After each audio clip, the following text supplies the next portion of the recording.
Hello aspirants and welcome again to Legacy IAS Academy. In this video, we will be discussing the changing stance of United States of America, wherein it is not just showing inclination of stopping or coming to the terms of peace or stopping the war that is going on, but it is willing to do that even without the clause of reopening the Strait of Hormuz. So now we are going to understand as to why this is the reason, why USA is willing to stop the war with Iran even though no consideration with respect to the Strait of Hormuz also. What has happened, what has changed in the course of 4 to 6 weeks of this ongoing war is what we will understand. So let us get started with respect to the news first. So the news is about Donald Trump, who is signaling his willingness about what?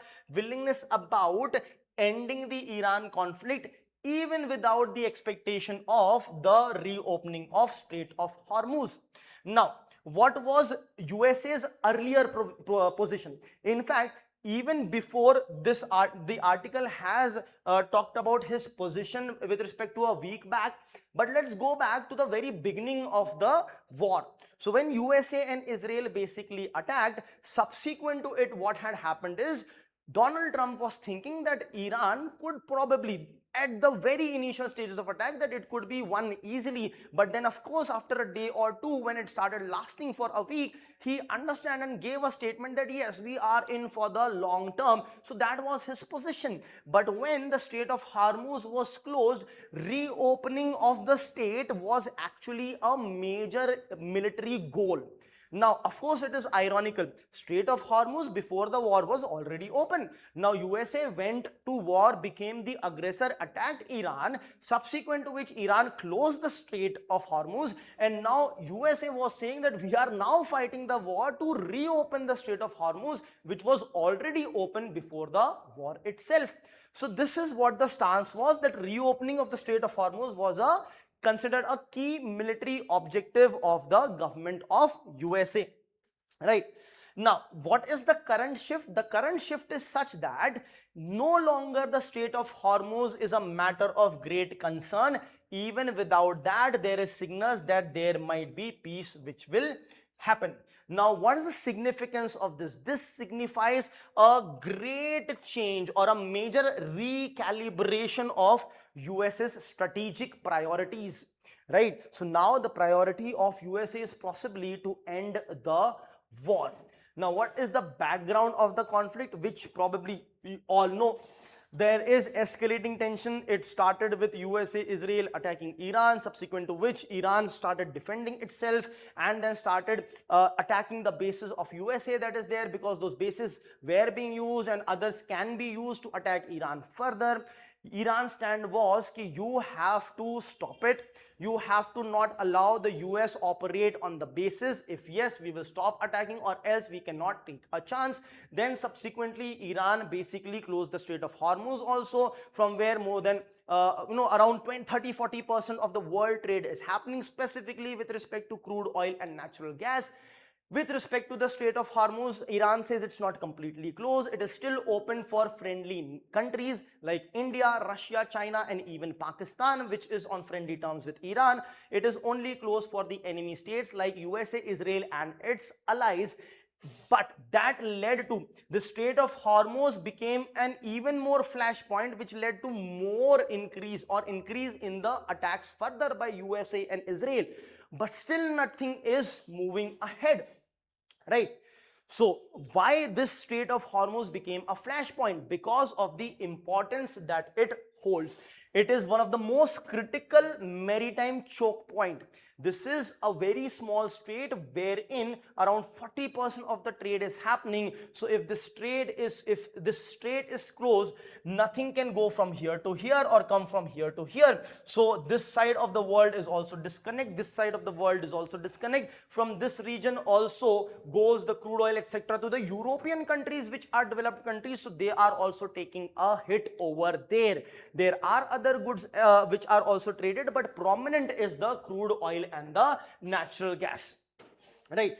it, I said about 30, 40, 20% is the oil trade itself over there. 15 million barrels per day is impacted. That is why it has a very strategic role. Now, the reason for policy shift, right? What is the reason for that? The military reopening likely to prolong conflict. See, this conflict is going to be further prolonged beyond the 4 to 6 weeks. So you are not winning the war even within the 4 to 6 weeks, which was the initial target timeline, which itself felt as if it is exaggerated or increased. Even now, there is no stopping to that. So it is quite expensive for USA and Israel as well. Why it is expensive? Iran, for example, is bombarding with swarm drones. The drones, a huge number of drones which is of cheap value, which is being swarmed onto these air bases, etc. To stop the drone, huge cost is being incurred because millions of dollars of worth of missiles are used to stop those drones. So this war is actually a huge cost on these countries. Now, increased escalation risk, further escalation can happen. How it can happen? Like USA and Israel have their allies, in the same manner Iran also has their allies. See, you have seen Hezbollah, for example, which is declared as a terrorist organization, of course helped.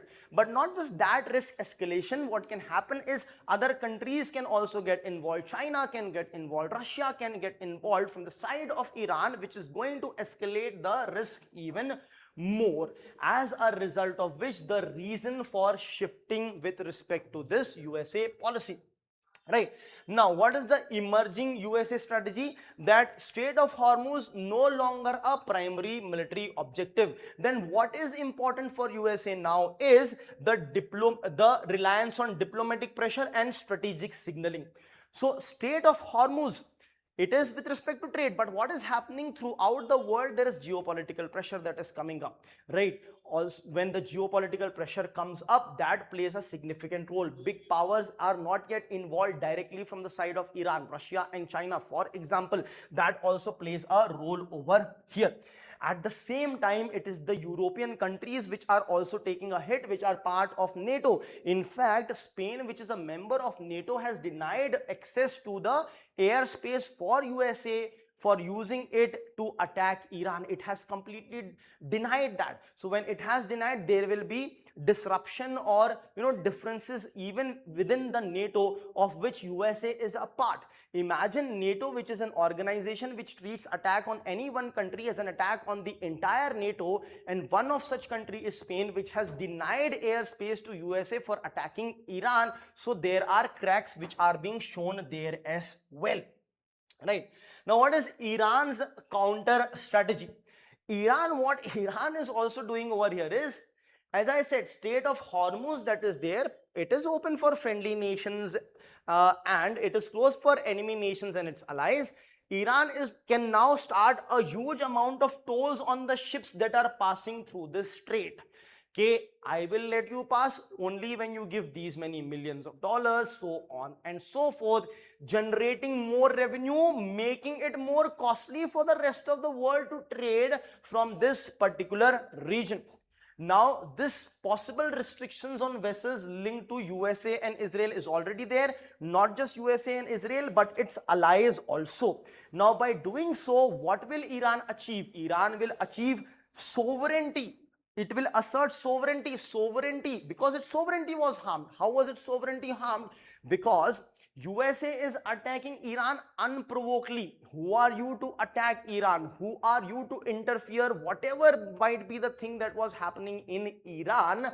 So that hampered its sovereignty. Now it's going to assert its sovereignty not just in its own country, but in the region that it surrounds, also in the Strait of Hormuz as well. Right. What will be the global implications when the tolls come in, or if the war proceeds, if peace is not developed? Then of course oil supply disruptions, which we are already seeing, gas disruptions, which we are already seeing, price volatility, inflationary pressure. Price will increase further, more inflation in the economy, and what is going to happen, that is it's going to lead to everything becoming costly, because crude oil and all is used in, especially in basically everything, in the sense that it leads to increase in price of everything, because everything needs to be transported. Even if you are transporting it through waterways, ultimately through roadways, last mile connectivity, again the crude oil, petroleum, petrol, diesel, etc. is definitely required. So increase in crude oil prices leads to inflation throughout the economy. Next is the geopolitical implication. It is heightening the instability in the West Asia, because if you look at this particular region, here other countries, in these other countries, USA has bases and Iran is attacking those countries also. So this war is basically escalating and spreading to the other nations as well. This shows that you should probably never have other countries bases, military bases in your country, because that country is attacking other country from your country, and because of that this other country is attacking your country, right? As a result of which, might be you have your own military rather than depending upon some other country's protection, right? The kind of protection system that works in like works in, let's say, underworld, this that, wherein there are criminals who say that they get some money from you in order to protect you from some other criminals, and everyone starts doing that. It creates all a mess. That is exactly what has happened over here. So risk is going to heighten even more if this particular conflict does not stop soon. Thank you.